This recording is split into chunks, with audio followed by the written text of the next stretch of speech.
বিল আমি সদনলৈ আনিছো ইয়াৰ ভিতৰত দুখন বিল আজি সত্ৰ আয়োগৰ গঠন আৰু এষ্টাব্লিশমেন্ট অফ ডিস্ট্ৰিক্ট ল্যান্ড ট্ৰিব্যুনেল এই দুটা ৰেভিনিউ ডিপাৰ্টমেন্টে দুখন বিল আনিছে ডিস্ট্ৰিক্ট ল্যান্ড ট্ৰিব্যুনেলত আমি প্ৰচেষ্টা কৰিছো যে ট্ৰাইবেল বেল্ট এণ্ড ব্লকত যেতিয়া মানুহে নন ট্ৰাইবেল ব্যক্তিয়ে যেতিয়া ভূমি দখল কৰে ট্ৰাইবেল ব্যক্তিসকলে বা প্ৰটেক্টেড ক্লাছৰ লোকসকলে কমপ্লেইন কোড গৈ দিব আৰ ব্যৱস্থা নোহোৱা কাৰণে ডিসি অফিসত কমপ্লেইন দিয়ে ডিসি অফিসত প্ৰথম ডিলিং এসিস্টেন্ট ইউডি এলডি এডিসি আৰু তাত ডিসি সকলে পলিটিক্যাল কাৰণত সিদ্ধান্ত নোলোৱা কাৰণে এসময় বিষয়টো কমপ্লিকেটেড হয় আৰু আমি এভিকশনৰ দৰে ব্যৱস্থা লবলগীয়া হয় আৰু তাত মানৱীয়তাকে ধৰি বিভিন্ন ধৰণৰ প্ৰশ্ন আহি পৰে কিন্তু মাটি দুখৰ দখল কৰিব যোৱাৰ লগে লগে আমি যদি ব্যৱস্থা লব পাৰিলো হেতেন তেতিয়া হলে আজিৰ দৰে হয়তো এটা কমপ্লিকেটেড সিচুৱেচন নহল হেতেন ডিস্ট্ৰিক্ট ল্যান্ড ট্ৰিব্যুনেলৰ বিষয়ে বিধেয়কখন আহিব মই এটা শব্দৰে এটা খামৰণি মাৰিম আমি অসমৰ জিলাসমূহত য'ত ট্ৰাইবেল বেল্ট এণ্ড ব্লক আছে তাতে আমি এখন ডিস্ট্ৰিক্ট ল্যান্ড ট্ৰিব্যুনেল গঠন কৰিব খুজিছো এতিয়াৰ পৰা জুনে নতুন মানুহ ট্ৰাইবেল বেল্ট এণ্ড ব্লকত আহে পুৰণাখিনিক আমি ডিল কৰি থাকিম নতুন মানুহ ট্ৰাইবেল বেল্ট এণ্ড ব্লকত আহিলে লগে লগে বৰ্তমানৰ প্ৰটেক্টেড ক্লাছে ট্ৰিব্যুনেলত আবেদন কৰিব ডিসিৰ ওচৰত যাব নালাগে আৰু ট্ৰিব্যুনেলে তেওঁ যেহেতু এজন জাজ হ'ব তেওঁ অৰ্ডাৰ কৰিব এভিকশন বা নট এভিকশন সৰকাৰে সিদ্ধান্ত লব নালাগে জাজে সিদ্ধান্ত লব দুইটা পক্ষৰ কথা শুনিব আৰু তেওঁলোকে সিদ্ধান্ত লব যে এই ব্যক্তিজনক বা এই সমষ্টিক বা এই গ্ৰুপ অফ পিপলক আমি উচ্ছেদ কৰিব লাগে ইয়াৰ ফলত আমাৰ ট্ৰাইবেল বেল্ট এণ্ড ব্লকসমূহ প্ৰটেক্টেড হ'ব পুৰণা যিখিনি মানুহ আছে তাত এটো আমি প্ৰযোজ্য ট্ৰিব্যুনেলৰ জৰিয়তে কৰিব খোজা নাই তাত সৰকাৰে আজিৰ মতে কৰি থাকিব নতুন এনক্ৰোচমেন্ট হলে ইয়াত ডিস্ট্ৰিক্ট ল্যান্ড ট্ৰিব্যুনেলৰ জৰিয়তে আমি ন্যায় পাব পাৰিম ক্লজ 6 ৰে আন এটা দিশ আমি সদনত আনিছো দা সত্ৰ প্ৰিজাৰ্ভেশ্যন এণ্ড ডেভেলপমেন্ট কমিশ্যন বিল এইখন আইনত প্ৰয়োগ হোৱাৰ লগে লগে আমি এখন সত্ৰ কমিশ্যন কৰিম এই সত্ৰ কমিশ্যনখনৰ ৰেভিনিউ কোৰ্টৰ পাৱাৰ থাকিব অৰ্থাৎ সত্ৰটো যদি কোনোবাই মানুহে ল্যান্ড এনক্ৰোচ কৰে পোনে পোনে ব্যক্তিজন সত্ৰ আয়োগত আহিব পাৰিব আজি অসমত বিজেপি চৰকাৰ আছে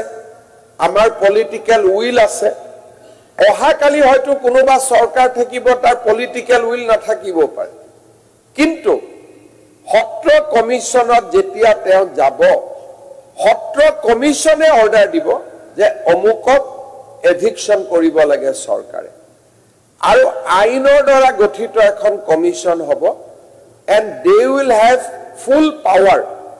অফ এ ৰেভিনিউ কোৰ্ট যেনেকৈ আসাম বোৰ্ড অফ ৰেভিনিউ আছে তেনেকে ৰেভিনিউ কোৰ্টৰ পাৱাৰ থাকিব তেওঁলোকে উইটনেছ মাতিব তেওঁলোকে জাজমেন্ট দিব পাৰিব যে আজি দুইখন আমি বিল আনিছো জুনে ট্ৰাইবেল বেল্ট এণ্ড ব্লকক ফিউচাৰৰ পৰা প্ৰটেক্ট কৰিব সত্ৰ ভৱিষ্যতৰ ল্যান্ড এনক্ৰোচমেন্টৰ পৰা প্ৰটেক্ট কৰিব লগতে ইয়াত আৰু এটা পাৱাৰ দিয়া হৈছে কোনোবা সত্ৰ এখন যদি হেৰিটেজ প্ৰপাৰ্টি হি ধ্বংস হৈছে তাত স্খলন হৈছে মেৰামতিৰ প্ৰয়োজন আছে প্ৰিজাৰ্ভেশ্যনৰ প্ৰয়োজন আছে সত্ৰ আয়োগে মানিটাৰী এনাউন্সমেন্টটো কৰিব পাৰিব যে after visiting Kamalabari Satra or visiting Dakhinpat Satra this commission is of the opinion যে তাৰ হেৰিটেজ বিল্ডিং কেটা ৰাখিবৰ কাৰণে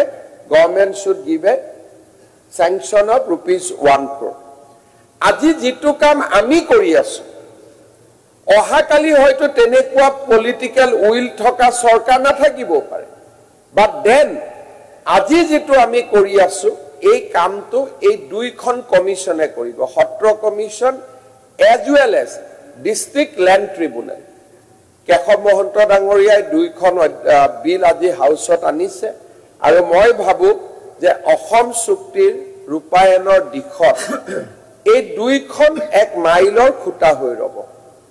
নেক্সট আমি ফেব্ৰুৱাৰীত আৰু কেইখনমান বিল আনিব চেষ্টা কৰিম ইন্ডিজেনাস মানুহৰ ল্যান্ড ৰাইট প্ৰটেক্ট কৰি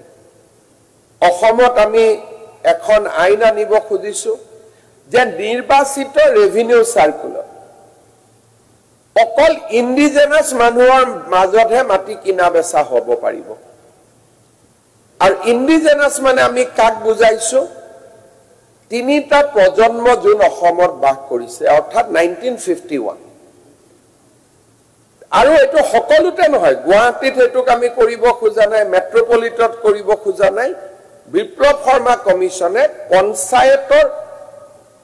এলেকা এনেকুৱা কাম কৰিব কৈছে যত নেকি খিলঞ্জিয়া মানুহ আজি এক বিপৰ্যয়ৰ সন্মুখীন হৈছে তেনেকুৱা এখন আইনো আমাৰ সদনত আহিব 36 সাবজেক্ট আমি বাছিছো যে এখন কৰি আমাৰ